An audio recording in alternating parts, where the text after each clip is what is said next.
Oke guys, welcome back to Daily Charting with Toshi, di mana kita akan daily chart your favorite cryptocurrency. Oke, dalam 24 jam terakhir, cryptocurrency market meningkat sebesar 0,92%. Dengan total market cap mencapai di 809 miliar US dollars. Dan untuk Bitcoin kita bisa lihat ada peningkatan sebesar 0,38% dan sekarang ada di angka 16.700-an ya. Kemarin kayaknya sempat ngedip ke 16.400 tapi hari stabil di 16.500-an dan sekarang sedikit rally ya, which is good. Lalu untuk Ethereum kita bisa lihat ada peningkatan sebesar 1,1% di angka 1186 ya. Untuk BNB dia ada peningkatan cukup signifikan sebesar 5,62% dan sekarang ada di angka 241,68. Untuk XRP dia terkoreksi sebesar 0,18%. Untuk Dogecoin dia meningkat sebesar 3,17% di angka nyaris 8 sen ya. Untuk Cardano dia meningkat sebesar 2,85% di angka 26 sen. Dan yang terakhir ada Polygon Matic, dia meningkat sebesar 2,13%.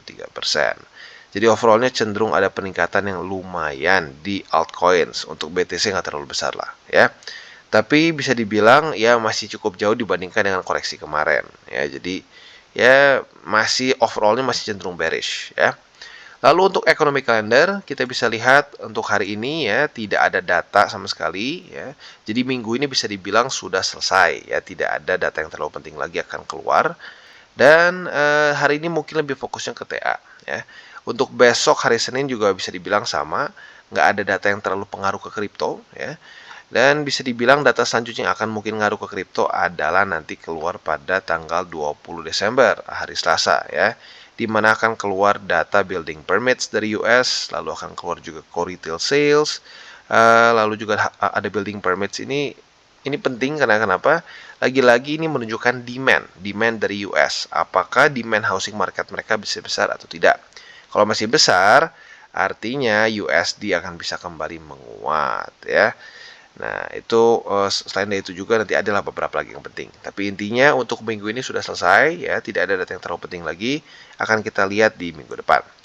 Nah, selanjutnya adalah news dari bukan news lah ya, mungkin lebih tepatnya kondisi dari dunia kripto di Singapura ya. Kita tahu di 2021 kita pernah bahas juga Singapura ini cukup berambisi ingin menjadi salah satu negara yang crypto friendly dan ya bisa menjadi salah satu ujung tombak dari crypto industry di Asia Tenggara. Tetapi seperti yang kita bisa lihat 2022 cukup banyak skandal dan membuat ambisi dari Singapura ini mulai goyah begitu. Apalagi setelah FTX. Kita bahas ya. Jadi di 2021 ternyata Singapura ini menginvestasikan sebesar 1,48 miliar US dollars untuk di crypto industry ya. Nah, ini 10 kali lipat lebih besar dibandingkan 2020. Ya, berarti otomatis mereka cukup tertarik ya. Tetapi 2022 literally kebalikannya ya. Nah, kenapa bisa seperti itu? Ada beberapa hal. Yang pertama adalah dari Terra Luna. Kita tahu ini adalah awal dari ya bisa dibilang bear market yang cukup aneh dibandingkan sebelum-sebelumnya ya. Tembus MA200 weekly dan seterusnya. Nah, ini membuat sister token mereka Terra USD drop sehingga ya otomatis berantakan lah kita tahu ya. Setelah itu beberapa bulan kemudian ada Three Arrow Capitals yang Singapore base ya, jadi mereka ternyata bangkrut ya, bangkrut dan membawa juga exchange seperti Voyager dan juga Hodlnode di bulan-bulan seterusnya ya, jadi berantakan lah urusan itu ya, dan itu langsung terkait ke Singapura. Lalu di November kemarin bisa dibilang adalah paku terakhir dari peti matinya, yaitu adalah FTX ya, dimana kita tahu FTX di November kemarin hancur ya, dia collapse karena liquidity crunch ya. Nah, untuk Singapura sendiri ya, itu juga ternyata ada permasalahan karena state investment fund mereka yang bernama Temasek, dia itu berinvestasi di exchange ya, dan dia nge-pump atau bukan lebih tepatnya memasukkan dana atau menginvest dana sebesar 275 juta US dollars ya. Quite big. Jadi ya ini mungkin membuat mereka sedikit trauma ya. Semoga saja 2023 bisa jauh lebih baik dan tidak ada lagi yang seperti ini ya, dan kepercayaan terhadap cryptocurrency market moga-moga mulai terbentuk lagi di 2023 ya. Oke, dan sekarang kita akan geser ke chartingnya. Untuk Bitcoin kita bisa lihat kemarin daily close-nya otomatis nggak terlalu sorry, bukan kemarin, tapi kemarin lusa nggak terlalu bagus ya karena tembus support.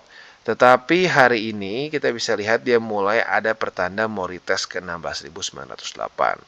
Nah, PR dari Bitcoin adalah reclaim. Ya, kalau sampai ini mulai terjadi lagi rejection dan turun ke bawah, that's gonna be bad. Ya, jadi harapan kita untuk Bitcoin adalah dia daily close di atas dari 16.908. Jadi itu PR untuk Bitcoin. Nah, selanjutnya kalau kita lihat di sini indeks dolar sih nggak terlalu banyak berubah ya, otomatis nggak banyak berubah karena weekend. Yang kita harapkan nanti saat besok buka lagi market adalah dia bisa ke reject oleh MA20 ya. Ini akan dia sampai di tes ke sini, semoga dia ke reject dan membuat lower low dengan cara daily close di bawah dari 104 lagi dan kalau bisa juga daily close di bawah dari 103,62 ya. Jadi itu untuk di XY-nya. Dan overall market sih sebenarnya lagi-lagi ya, semua masih sangat ditentukan oleh the Feds dan juga di XY ya. Jadi rata-rata risk on asset tentunya seperti yang kita tahu adalah korelasi negatif dengan indeks dolar. Jadi semakin indeks dolar membuat lower low dan lower high, itu adalah pertanda yang jelas bahwa akan ada kemungkinan reversal ya, reversal dari risk on asset. Bukan cuma kripto tapi risk on asset in general. Ya, jadi sekali lagi yang kita harapkan adalah bukan Bitcoin tapi indeks dolar yang terus-terusan membuat lower low dan lower high. Karena secara fundamentalnya tidak pernah ada bull market yang sustainable ya. Lagi-lagi kata-kata yang pentingnya adalah sustainable itu bisa saat indeks dolar meningkat ke atas. No, ya. Semuanya terjadi saat indeks dolar melemah dan masuk bear market, ya. Jadi sekali lagi ini sebenarnya pertanda yang bagus secara overallnya. Nah, tinggal dibantu oleh the Fed yang mulai dovish. Ya, kemarin sebenarnya udah mulai dovish, tapi menyebalkannya adalah speech dari Jerome Powell. Ya, jadi semoga saja next time Jerome Powell nggak terlalu hawkish lah kata-katanya. Ya, dia bahkan sampai bilang, oh akan ada extra pain untuk market. Dan ya terjadilah market semua berdarah-darah. Lagi-lagi bukan hanya kripto, kita lihat ya, Nasdaq, S&P, Dow Jones semua berantakan karena Jerome Powell ya. Ya, jadi lagi-lagi kita perlu indeks dolar yang terus melemah dan the Fed yang mulai secara speech dan juga kebijakannya mulai dovish ya. Dan sebenarnya kalau mau kita ngomong ya secara faktanya, kalau kita lihat sendiri news-newsnya gitu ya, Amazon, lalu Meta dan lain-lain sudah banyak melakukan pemecatan ya. Jadi sebenarnya harusnya ya datanya akan nanti keluar at some point, initial jobless claim dan lain-lain itu harusnya mulai meningkat ya. Jadi ya tinggal kita tunggu sampai waktunya terjadi pivot dan semoga saja inflasinya turun. Karena kalau inflasinya nggak turun, bukannya dapat QE kita malah dapat stagflation which is bad ya. Jadi kurang lebih seperti itu secara makronya. Selanjutnya kita akan geser ke buy limit. Tetapi seperti biasa gue harus ingatkan dulu bahwa DCWT dan semua konten dari TCI bukanlah financial advice. Tujuannya adalah untuk edukasi dan membiasakan para subscriber gue untuk lebih mengerti charting. Lalu bagaimana cara untuk mendukung TCI? Ada banyak caranya. Lo bisa like our video, bisa share our video, juga bisa menggunakan link reflektor di bawah. Oke, sebelum kita lanjut, kita akan dengar dulu pesan-pesan dari sponsor kita pada hari ini. Oke, today's video is brought to you by Binance. Dimana kita bisa di sini, Binance sedang ada perpanjangan event. Ya, jadi kemarin kan sudah ada new user campaign. Nah, kali ini diperpanjang dengan hadiah yang berbeda. Ya, jadi kita bisa di sini, kita bisa berkesempatan untuk mendapatkan 200.000 BIDR dengan mengikuti program new user campaign. Ya, jadi bagaimana cara mengikutinya? Yang pertama, ini berlangsung dari tanggal 11 Desember sampai tanggal 27. Jadi masih ada waktu buat lo yang tertarik. Nah, gimana caranya? Yang pertama, peserta harus menyelesaikan proses registrasi pada masa periode kampanye dan berkesempatan mendapatkan 100.000 BIDR hanya dengan registrasi saja, ya. Nah, selanjutnya setelah itu, peserta yang juga melakukan proses first trade akan mendapatkan bonus tambahan sebesar 100.000 lagi, makanya totalnya jadi 200.000. Dan yang keren adalah ini tidak ada minimum trade-nya, ya. Nah, yang ketiga, kegiatan ini dilakukan atas dasar first come first serve untuk registrasi yang valid dengan kuota maksimum 1.000 pemenang. Jadi siapa cepat dia dapat.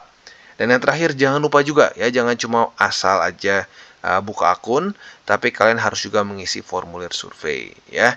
Jadi kurang lebih seperti itu event pertama.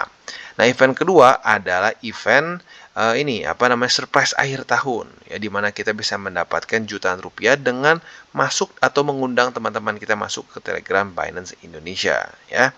Ini berlangsung dari tanggal 6 sampai 25 Desember 2022. Caranya simple ya, ajak teman Anda untuk bergabung ke Telegram Binance Indonesia. Kirim setidaknya 3 pesan setelah bergabung. Anda dan teman Anda berkesempatan untuk dapat total hadiah jutaan rupiah.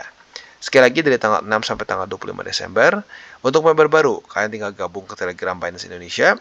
Proaktif di grup Binance Indonesia dengan mengirim setidaknya 3 pesan setelah Anda join. Dan yang terakhir, isi form Binance Survey di bawah sini ya. 10 member yang gabung setelah tanggal 6 Desember akan dipilih secara acak. Masing-masing pemenang akan mendapatkan hadiah sebesar 300.000 BIDR. Ya, gampang banget, ya. Cuma tinggal masuk ke Telegram aja, ya, as simple as that. Terus kalian kirim 3 pesan dan isi form Binance aja. Yang untuk member lama, ya. Untuk member lama, kalian bisa ajak teman gabung di Telegram @Binance Indonesia, klik profil grup Binance Indonesia, klik tambah anggota, isi form Binance Survey, ya, sama seperti tadi, dan akan ada 10 pengundang yang akan dipilih secara acak, masing-masing mendapatkan 400.000 BIDR. Jadi luar biasa, ya. Nah, ini adalah event kedua. Event ketiga adalah deposit contest, ya, bonusnya selangit. Jadi bukan trade, bahkan hanya deposit saja, ya. Jadi kita bisa di sini total hadiahnya sebesar 100 juta BIDR. Ini berlangsung dari tanggal 6 Desember sampai 19 Desember. Nah, ini udah sedikit mepet, ya. Nah, makanya buat kalian tertarik, secepat mungkin ikut. Nah, jadi dapatkan kesempatan untuk meraih total hadiah sebesar 100 juta BIDR untuk 200 pemenang. Dari tanggal 6 sampai 19, daftar di sini dan kalian akan nanti masuk di sini ya. Masuk ke list ini, tinggal kalian lihat seberapa besar volume deposit kalian. Semakin besar juga maka hadiah akan kalian dapatkan dari total kontes dari si deposit ini ya. Jadi kurang lebih seperti itu event-event baru di Binance, dan jangan lupa untuk selalu trade di Binance. Oke, dan sekarang kita geser ke Bitcoin ya. Nah, untuk Bitcoin sebenarnya walaupun harapan kita adalah Bitcoin bisa reclaim 16.908, ini sebenarnya ada setup posisi short ya. Jujurnya gue berharapnya sih nggak terjadi, tapi kalau sampai terbentuk ya sudah. Daripada kita nggak punya posisi, mendingan tetap punya ya. Jadi andaikan Bitcoin dalam beberapa hari ke depan ada retest 1 ya, retest 2 alias reject 2 kali di sini, lu bisa pertimbangkan untuk buka posisi short di 16.908 dengan target TP-nya di 16.282. Ya, jadi sekali lagi sebenarnya sih kalau secara untuk strukturnya jangka panjang sih gue berharap nggak kena atau nggak ke-reject, moga-moga reclaim ya. Tapi kalau sampai terbentuk pola seperti itu, ya sayang juga kalau kita nggak buka posisi ya. Jadi itu adalah untuk posisi shortnya. Untuk posisi longnya tinggal kita balik saja logikanya. Apabila terjadi retest 1, retest 2 di 16.200-an, kita bisa pertimbangkan untuk buka posisi long di sini setelah terjadi konfirmasi, dan target TP-nya tinggal kita balik di tempat kita buka posisi short ya, karena lagi-lagi kita buka posisi short adalah di resisten, buka posisi long di support ya, maka TP-nya otomatis resisten juga ya. Nah, jadi kurang lebih seperti itu untuk posisi futures di Bitcoin. Dan untuk posisi spotnya, ya, untuk posisi spotnya kita bisa pertimbangkan buy limit pertama kita di 16.282. Ini sekali lagi buy limit pertama. Buy limit keduanya di 15.874. Dan sekali lagi gue ingatkan, untuk posisi spot ini adalah posisi jangka panjang. Jadi bukan kita untuk beberapa hari atau beberapa minggu, kita bisa hold bulanan bahkan sampai tahunan. Ya, jadi ini anggap aja kayak kita nabung jangka panjang, kita TP nanti saat sudah bull market, saat sudah dia weekly close di atas dari Bollinger Band. Oke, dan selanjutnya kita geser ke Ethereum. Nah, buat Ethereum kita bisa lihat ya, sekarang posisi longnya sudah sedikit profitable. Karena buat lo yang mungkin kelewat kemarin tanggal 16 Desember retest 1, kemarin terjadi retest 2, dan sekarang kondisinya sedang profit, belum terlalu besar sih. Tapi lumayan, yaitu di sekitar 1,71% ya. Nah, untuk target TP-nya seperti pembahasan kita kemarin yaitu di 1242 ya. Dan bisa dibilang hari ini tidak ada economic calendar yang penting, juga cukup membantu ya. Karena lagi-lagi kalau kita lihat saat tidak ada data ekonomi yang terlalu penting, ya dia cenderung mengikuti TA ya. Nah, kalau kita bisa di sini pantulannya terjadi di struktur yang terbentuk pada tanggal 28 dan 29 November kemarin.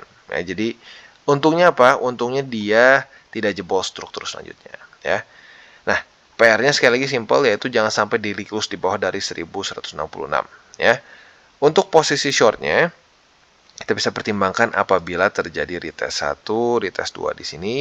Nah, kita bisa buka posisi short dengan target TP di balik, yaitu di 1166, ya. Jadi kurang lebih seperti itu untuk posisi futuresnya. Untuk posisi spotnya harusnya udah kena di 1166 kemarin, ya, udah 2 kali kesempatan untuk dapat. Buy limit keduanya bisa pertimbangkan di 1000 USD, ya. Jadi kurang lebih seperti itu untuk Ethereum. Oke, dan selanjutnya kita geser ke Phantom. Untuk Phantom kemarin kita bisa lihat ada peningkatan yang lumayan sebesar 5%-an dalam 24 jam yang terakhir, ya. Nah, untuk sekarang posisi yang lumayan dekat adalah posisi short, ya. Apabila terjadi retest 1, retest 2 di EMA50, silahkan lo bisa pertimbangkan untuk buka posisi short di sini dengan target TP di 19 sen, ya. Jadi itu untuk posisi short. Untuk posisi long masih sama seperti kemarin juga. Andaikan ya terjadi retest 1, retest 2 di 19 sen, monggo bisa buka posisi long dengan target TP antara di EMA50 atau di 21 sen. Otomatis EMA50 nanti akan semakin ke bawah dan ini akan menjadi target TP yang cenderung lebih konservatif dan 21 sen sebagai target TP yang cenderung lebih agresif, ya. Jadi kurang lebih seperti itu untuk posisi futures di FTM, ya. Untuk posisi spotnya kalian bisa pertimbangkan yang pertama adalah di 19 sen. Harusnya udah kena kemarin, ya. Tapi buat yang lupa pasang, monggo boleh pasang di situ. Untuk buy limit keduanya bisa pertimbangkan di 18 sen di bawahnya di sini, ya.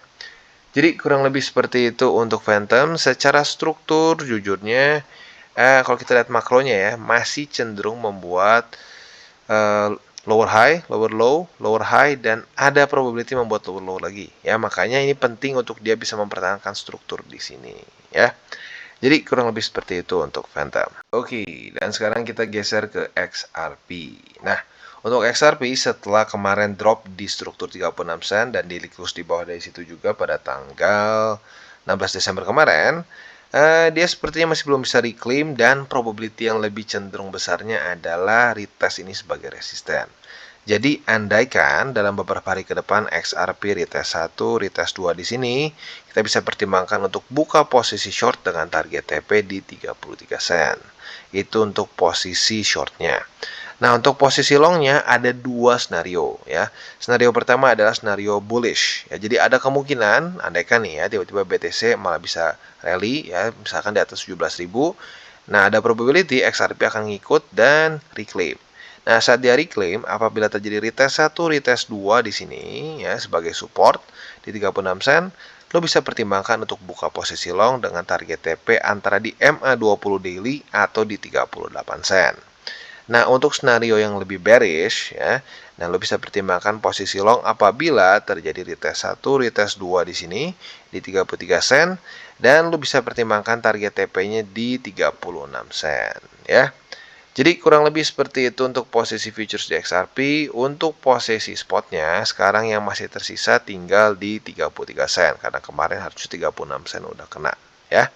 Jadi kurang lebih seperti itu untuk XRP. Oke, dan sekarang kita masuk ke Matic. Nah, untuk Matic buat lo yang ngikutin dari kemarin harusnya sudah punya posisi long sama dengan Ethereum, ya. Kalau Ethereum masih jauh dari target TP, tapi untuk Matic udah kena harusnya ya buat lo yang cenderung konservatif. Nah, jadi buat lo konservatif sesuai dengan pembahasan kemarin karena terjadi retest 1 pada tanggal 16 Desember kemarin dan kemarin tanggal 17 juga terjadi retest kedua, maka ini adalah konfirmasi. Jadi kita sudah bilang buka posisi long, target TP konservatif di 80 sen. Nah, kita bisa lihat tembus kemarin. Jadi harusnya sudah kena TP, walaupun nggak terlalu besar tapi lumayan di sekitar ya 2%-an. Not bad, ya. Nah, selanjutnya setup yang kita bisa pertimbangkan lagi adalah posisi long. Apabila ya hari ini terjadi retest 1 dan besok terjadi retest 2, ya. Kita lihat apakah besok pagi Matic masih daily close-nya di atas atau di bawah dari 80 sen.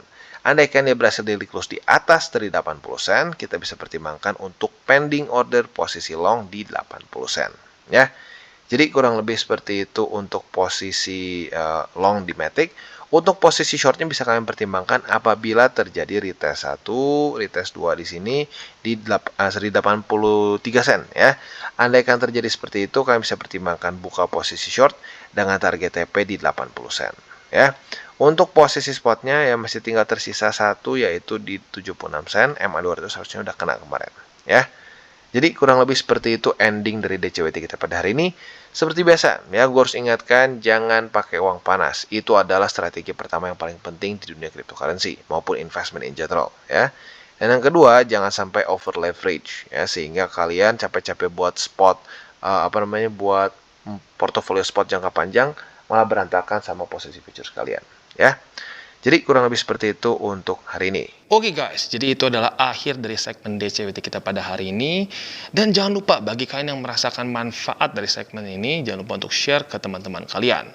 Dan apabila lu pengen mensupport channel kita, ya TCI, jangan lupa untuk menggunakan link referral kita di bawah. Nggak wajib, ya, tetapi apabila lu menggunakan link referral kita di bawah, ada macam-macam, ya, dari Bybit, Huobi, Maxi, toko kripto, dan banyak lagi, ya. Ya, walaupun nggak wajib, tapi kalau menggunakan link referral kita, lu secara langsung membantu perkembangan dari TCI. Dan satu lagi, jangan lupa juga untuk join Telegram group kita, di mana kita bisa ngobrol-ngobrol santai mengenai dunia cryptocurrency secara dua arah. So, jangan lupa untuk like, subscribe, klik the bell icon, and see you on the next video.